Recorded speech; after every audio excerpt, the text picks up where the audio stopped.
আসসালামু আলাইকুম everyone, welcome to my channel ভোজন বিলাস বাই আলাইসা। দুধ, দুধের গুঁড়ি, ঘন দুধ কিংবা ছানা, এছাড়া মাওয়া, এগুলো ছাড়া আমরা কিন্তু দেশি মিষ্টান্ন রেসিপি কল্পনা করতে পারি না। আজকে আমি আপনাদেরকে সেগুলো ছাড়াই একটা মিষ্টান্ন তৈরি করে দেখাবো। খুব সিম্পল কিছু উপকরণ ব্যবহার করেও খুবই মজাদার হয় এই মিষ্টান্নটি, মুখে দিলেই গলে যায়। সেই সাথে খরচের দিক থেকেও হয় অনেক সাশ্রয়ী। অল্প সময়ে তৈরি করা যায় এবং সাশ্রয়ী বলে এই সময়ের জন্য, অর্থাৎ এই লকডাউনের জন্য একদম পারফেক্ট। কারণ লকডাউনে আমাদের সব কিছুতে একটু খরচটা কমিয়ে সাশ্রয়ী হওয়া প্রয়োজন। প্রথমে পুর তৈরি করতে হবে। এই পুর তৈরির জন্য আমি এখানে 2 রকমের বাদাম, কিশমিশ আর চেরি নিয়েছি। আমার কাছে এগুলো আছে তাই আমি এগুলো ব্যবহার করছি। আপনারা যে কোনো বাদাম ব্যবহার করতে পারবেন পুর হিসাবে। বাদামগুলোকে ছোট ছোট করে টুকরা করে নিয়েছি। আপনাদের কাছে যদি হাতের কাছে বাদাম না থাকে, পুর তৈরির জন্য আপনারা মুড়ি ব্যবহার করতে পারেন, চিরা একটু তাওয়ায় টেলে সেটা পুর হিসেবে ব্যবহার করতে পারেন। আমি এখানে চেরি ব্যবহার করছি পুরটাতে একটু সুন্দর কালার দেওয়ার জন্য। আপনাদের কাছে যদি চেরি না থাকে তাহলে যে মূল উপকরণটা কিছুক্ষণ পর আমি তৈরি করব, যে মূল মিশ্রণটা হবে বরফি, সেটার মধ্যে আপনারা কালার যোগ করতে পারেন। আমি যেহেতু পুরের মধ্যে চেরি দিয়েছি তাই সুন্দর কালার চলে আসবে। আমি আর চীনা বাদামের সে মিশ্রণে কালার দিব না। এগুলোকে খুব ভালো মতো ছোট ছোট করে কেটে একসাথে মিশিয়ে এক সাইডে রেখে দিলাম। এখন হচ্ছে মূল উপকরণ, চীনা বাদাম। আমার এখানে চীনা বাদামগুলো তেলে ভাজা আছে, তো আমি শুধুমাত্র এই চীনা বাদামের জন্য আর বাজারে যাইনি। আপনাদের কাছে হাতের কাছে যদি চীনা বাদাম শুকনাটা থাকে, যেটাকে তাওয়ায় টেলে নিতে হয়, আপনারা সেটাই ব্যবহার করবেন। আমার কাছে তেলে ভাজাটা আছে, এই জন্য আমি এটা নিয়ে খুব ভালো মতো পাউডার করে নিয়েছি। আপনাদের কাছে যদি শুকনাটা থাকে সেটাকে প্রথমে তাওয়ায় টেলে নেবেন। অতিরিক্ত যেই চামড়াটা আছে, উপরে লাল চামড়াটা খুব ভালো মতো ঝেড়ে ফেলে দেবেন, তারপর গুঁড়া করে নেবেন। আমারটা যেহেতু তেলে ভাজা বাদাম, দেখুন এরকম চাকা চাকা বেঁধে গেছে। শুকনাটা হলে কিন্তু এত চাকা বাঁধে না। যাই হোক, আমি এগুলোকে হাত দিয়ে ছাড়িয়ে নিচ্ছি। অন্যদিকে একটা পাত্রে আমি 1 কাপ পরিমাণ চিনি নিয়ে নিয়েছি আর নিয়ে নিয়েছি আধা কাপ পরিমাণ পানি। এখন চিনিটা গলে গেলে শিরাটা তৈরি হয়ে যাবে। আমাদের একটা সুন্দর পারফেক্ট শিরা তৈরি করে নিতে হবে। আমি এখানে যে পরিমাণ পানি ব্যবহার করেছি, চিনিটা গলে গেলে শিরাটা তৈরি হয়ে যাবে। খুব ভালো মতো নেড়ে নিচ্ছি। দেখুন চিনিটা গলে গেছে। এখন আমি 1 টেবিল চামচ লেবুর রস দিয়ে দেব। পরবর্তীতে চিনিটা যেন একদম চাকা চাকা বেঁধে না যায় এবং গলে না যায়, সেই জন্য আমি লেবুর রসটা দিচ্ছি।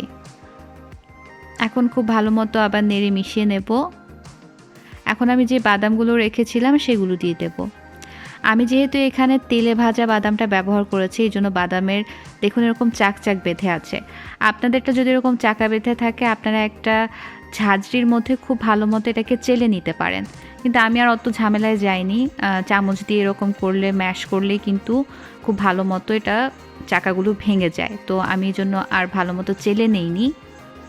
এভাবে করতে করতে এটা মিশে যাবে, কারণ এই সময়টাতে অনেক অনেক নাড়ানাড়ি করতে হয়। এই যে 10-12 মিনিট নাড়ানাড়ি করব, এই নাড়ানাড়িতেই কিন্তু বাদামের চাকাগুলো ভেঙে যাবে। আর এরকম একটা হাতল দিয়ে এভাবে চেপে চেপে ভেঙে দিতে হবে, তাহলে আর চালার প্রয়োজন পড়বে না। আপনারা যদি শুকনা তাওয়ায় টেলে বাদামটাকে গুঁড়া করে নেন, তাহলে কিন্তু এরকম চাকা চাকা বাঁধবে না। খুব ভালো মতো আমি এটাকে এখন মিডিয়াম এবং লোয়ের মাঝামাঝিতে চুলাটাকে রেখে নেড়ে নিব। যখন এরকম চাকা চাকা ভাবটা চলে যাবে, তখন আমি চুলার আঁচটা মিডিয়াম করে এটাকে নাড়তে থাকব। 10 থেকে 12 মিনিট আসলে লাগে পুরোপুরি এই বরফিটা তৈরি হয়ে যেতে। এটা প্রায় 1.5 থেকে 2 মিনিট পরের অবস্থা দেখাচ্ছি আপনাদেরকে। এটা হচ্ছে প্রায় 5 থেকে 7 মিনিট পরের অবস্থা। চুলার আঁচটা এখন কিন্তু আমার মিডিয়ামে আছে, যেহেতু আমি কন্টিনিউ নাড়াচাড়া করছি, সেজন্য চুলার আঁচটা এখন মিডিয়ামে আছে।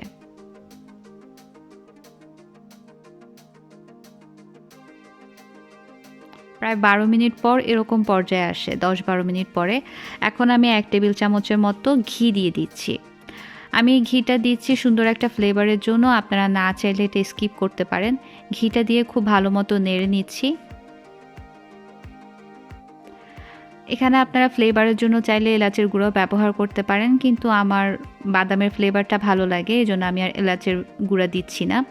এখন এটা প্রিপেয়ার হয়ে গেছে, আমি চুলাটা বন্ধ করে দিয়েছি। চুলাটা বন্ধ করে আমি ওখান থেকে 2 টেবিল চামচ মিশ্রণ নিয়েছি।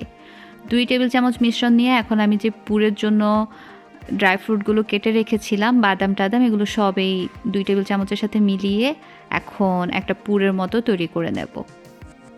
খুব সহজে এটা মিলে যাবে। এখন আমি এটাকে সোজা সোজা করে একটা লম্বা শেপ দিয়ে নেব। ঠিক এরকম হবে দেখতে।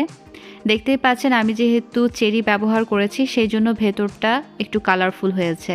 আপনারা যদি চেরি ব্যবহার না করেন তাহলে এভাবে পুরটা রেডি করবেন এবং যে অতিরিক্ত যেটা দিয়ে বরফিটা তৈরি হবে, পাত্রে যে অতিরিক্ত এই যে বাদামের মিশ্রণটা রয়ে গেছে, এখানে আপনারা কালার ব্যবহার করতে পারেন সুন্দরের জন্য। কিন্তু আমি যেহেতু ভিতরে চেরি দিয়েছি এই জন্য আমার কালারটা ভেতরটা যেন পারফেক্টলি বোঝা যায়, এই জন্য আমি আর উপরের এই মিশ্রণটার মধ্যে কালার ব্যবহার করে নিই। আর ফুড কালার তো স্বাস্থ্যের জন্য ভালোও না, যতটুকু সম্ভব অ্যাভয়েড করা উচিত আমাদের। যাই হোক, এখন এটাকে সমান করে নিতে হবে। এটা এখন খুবই গরম আছে। যাদের হাতের চামড়া পাতলা আমার মতো, তারা মানে কোনোভাবেই হাতটা ব্যবহার করার চেষ্টা করবেন না। এভাবে একটা চামচের পেছনের সাইডে তেল লাগিয়ে তারপর এটা দিয়ে এভাবে সমান করে নেবেন। আমি আবারও বলছি, যাদের হাতের চামড়া আমার মতো পাতলা তারা এরকম হাত দিয়ে করতে যাবে না। যাদের একটু ভারী চামড়া তাদের সমস্যা হয় না, কিন্তু যাদের হাতের চামড়া পাতলা হয় তাদের হাতের 12টা বেজে যাবে যদি এই মিশ্রণের মধ্যে হাত লাগানো হয়। এভাবে চামচ দিয়ে চেপে চেপে একটা মিশ্রণ তৈরি করে নিতে হবে, একটা শেপ তৈরি করে নিতে হবে। দেখতেই পাচ্ছেন আমি একটু লম্বা করে এরকম করে একটা শেপ তৈরি করে নিচ্ছি। পুরুত্বটা আধা ইঞ্চির মতো আছে, এরকম করে একটা শেপ দিয়ে নিতে হবে। এরপর যে পুরটা তৈরি করেছিলাম সেটা এক সাইডে এভাবে বসিয়ে দিয়ে এটাকে এখন মুড়িয়ে নিতে হবে। এটা আসলে বলে বোঝানো যাবে না, আপনাদেরকে দেখে বুঝে নিতে হবে কিভাবে কাজটা করতে হবে।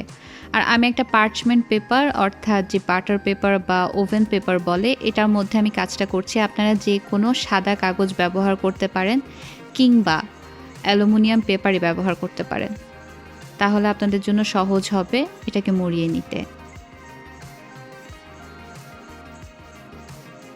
দেখতে পাচ্ছেন আমি গোল করে একটা সুন্দর শেপ দিয়ে নিয়েছি।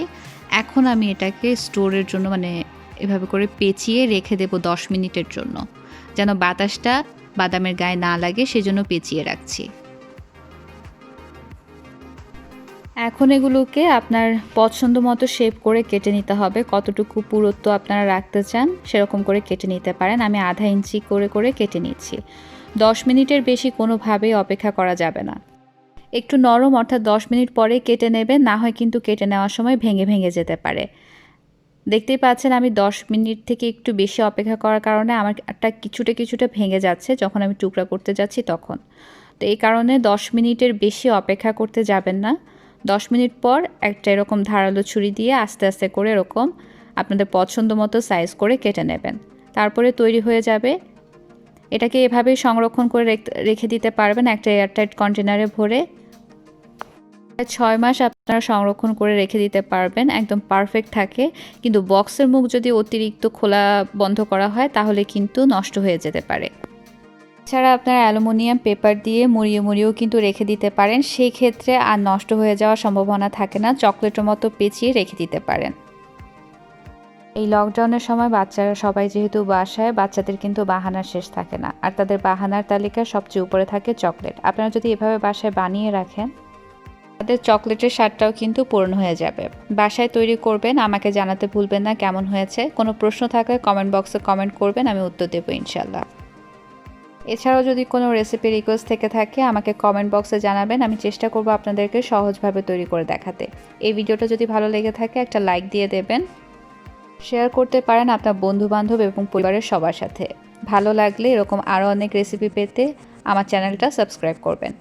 আরও একটা বিষয় বলে রাখছি, আপনারা যদি আমার সাথে ফেসবুকে কানেক্টেড থাকতে চান তাহলে আমার ফেসবুক পেজের লিঙ্ক এবং গ্রুপের লিঙ্ক ডেসক্রিপশন বক্সে দেওয়া আছে, অ্যাড হয়ে থাকবেন। আমি আশা করছি আপনাদের ভালো লাগবে। আবারও কথা হবে ভিন্ন কোনো রেসিপি নিয়ে। ততদিন পর্যন্ত সবাই সাবধানে থাকবেন, নিরাপদে থাকবেন। আমার এবং আমার পরিবারের জন্য দোয়া করবেন। আল্লাহ হাফেজ। কিপ ওয়াচিং ভোজন বিলাস বাই আলাইসা।